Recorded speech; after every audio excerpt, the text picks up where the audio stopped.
Okay, we're looking at the factor and the remainder theorems here. Now, they're ultimately the same thing, but one leaves the answer 0, has no remainder. That's the factor theorem.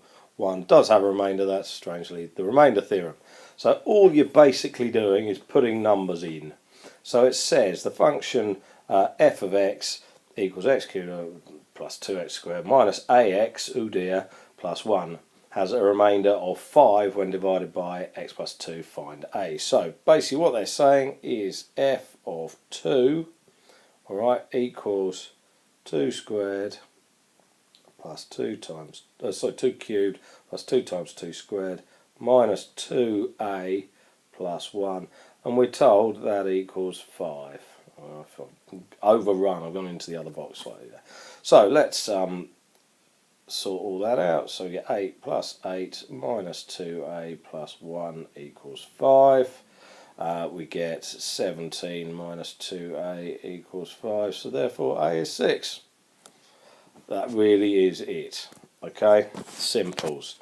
Now then, next one, it says g of x equals that, has a factor of x minus 3, or show that. So basically I'm going to do g of 3 equals, what's that, 3 cubed plus 2 times 3 squared minus 11 times 3 minus 12 equals 0. It does, because we've got 27 plus 18, which is 45, take away 33, take away 12 is 0. So that proves that it's a factor.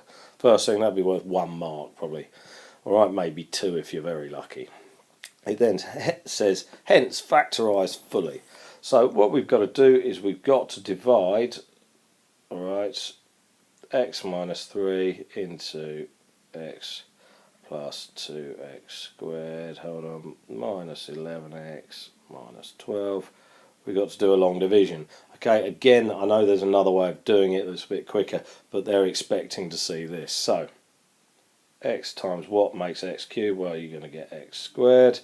Multiply that, we've got x cubed minus 3x squared. Take away, and we get 5x squared. There we've got 2x, and we get no x cubed, do we? Now then, x times what makes 5x squared? Well, we've got plus 5x. So we've got 5x squared minus, what is it, minus 15x. So we've got take away, and we get 4x minus 12. And that's looking good, isn't it? So that's going to be plus 4 there. And then just to make sure, excellent, makes nothing. Good, so what we've got now is x minus 3 and x squared plus 5x plus 4. And you will hopefully notice, well, the x minus 3 is not going to change, that this factorises nicely to x plus 4, x plus 1, and there it is, fully factorised. Okay, so a little bit of long division there.